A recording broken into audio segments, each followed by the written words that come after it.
Pour Morningstar, ici Christian Charret. La famille de fonds négociés en bourse Horizon vient de lancer un nouveau FNB qui offre une participation à différentes devises mondiales.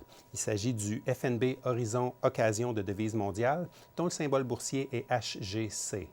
J'ai avec moi aujourd'hui M. Luc Deladurantais, qui est directeur principal et directeur de l'équipe de gestion des devises à CIBC Gestion mondiale d'actifs, qui est le gestionnaire qui est le sous-conseiller du nouveau FNB. M. Deladurantais, merci beaucoup d'être avec nous aujourd'hui. Merci de m'avoir invité. Donc, pour commencer, pouvez-vous nous expliquer un peu comment fonctionne le fonds, comment il est géré? Essentiellement, notre approche envers les devises s'apparente un peu à quand on achète des actions, c'est-à-dire, vous connaissez l'approche valeur.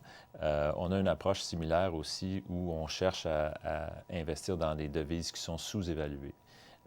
Également, quand vous regardez la composition du portefeuille, vous allez voir aussi qu'on va détenir des devises qui ont un rendement élevé en intérêt relativement au Canada. Donc, la composition du portefeuille est un équilibre entre des devises qui sont en général sous-évaluées par rapport au dollar canadien et des devises aussi qui vont offrir un taux de rendement plus élevé que les taux d'intérêt au Canada.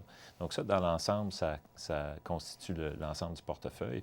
On ajoute aussi à ça, dans certaines périodes, des devises de valeur refuge pour protéger le portefeuille en cas de soubresaut boursier ou soubresaut financier.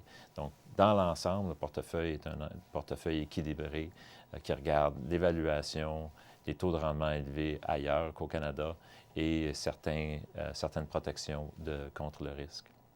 Le marché des devises, c'est un marché énorme. Dans votre récent communiqué de presse, vous mentionnez 5,3 trillions de dollars. Mais c'est un marché qui, jusqu'à maintenant, a été dominé par les investisseurs institutionnels. Qu'est-ce que les investisseurs particuliers peuvent tirer d'un fonds comme ça? Bien, je pense que ce dont quoi on est excité chez CIBC, chez Horizon, c'est de combiner ou d'amener sur le marché de détail l'accès aux devises étrangères. Les devises étrangères sont décorrélées des marchés boursiers ou des marchés obligataires. C'est très important parce qu'ils fonctionnent sur des fondamentaux qui sont différents. Et c'est ça qui explique cette décorrélation-là. Quand on regarde des actions, on va souvent penser à ce qui bouge les actions va être les profits des entreprises, les décisions des gestionnaires de l'entreprise.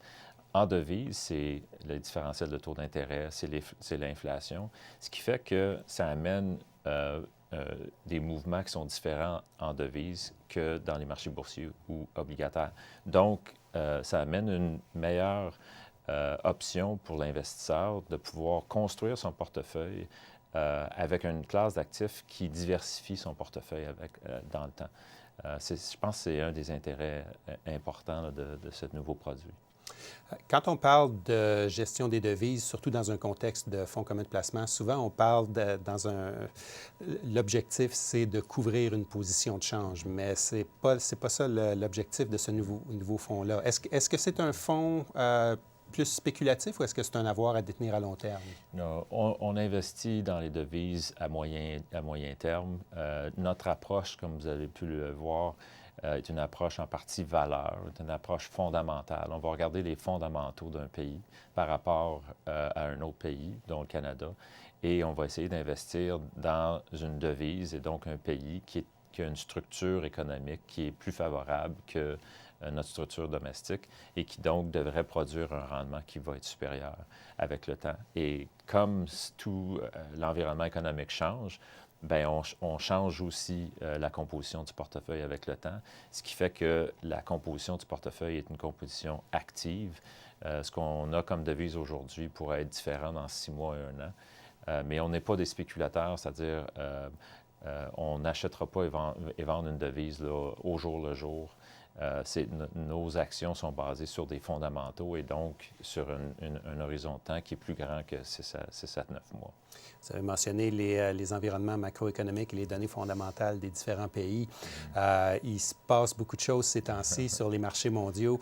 Pouvez-vous nous parler un peu des tendances que vous voyez et comment vous les jouez dans le portefeuille?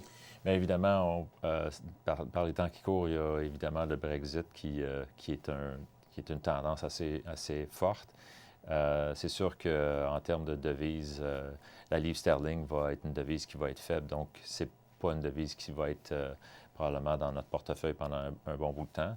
Par contre, il y a des devises qui sont intéressantes, dont les fondamentaux sont relativement forts. Le Mexique, par exemple, a fait énormément de restructuration de son économie, deviennent de plus en plus compétitifs. La devise elle-même s'est dépréciée beaucoup, donc elle est devenue sous-évaluée à partir de maintenant. Une exposition au peso mexicain est intéressante par le temps qui court. Dans l'ensemble aussi, avec la structure économique qu'on voit, une croissance faible, les taux d'intérêt qui restent très bas, il y a un engouement aussi pour le rendement ou le revenu. Et dans le secteur des devises, essentiellement, on a cette tendance-là aussi. Donc, les devises à haut rendement, comme en Afrique du Sud, les devises comme le Mexique, sont des devises qui prennent de la valeur. Le Brésil, par exemple, c'est toutes des devises qui offrent des rendements assez élevés et qui s'apprécient en valeur par les temps qui courent parce que les taux d'intérêt en Europe, au Japon, sont zéro ou négatifs. Donc, ça crée des opportunités d'aller chercher du rendement additionnel dans certains des pays qui offrent des taux d'intérêt plus élevés. Donc, ça, c'est une tendance importante qui va probablement se poursuivre dans les semaines et mois qui suivent. Monsieur de la Durantais, merci beaucoup d'avoir partagé vos opinions avec nous aujourd'hui. Merci beaucoup de m'avoir invité. Et pour Morningstar, ici Christian Charret. Merci de nous avoir écoutés.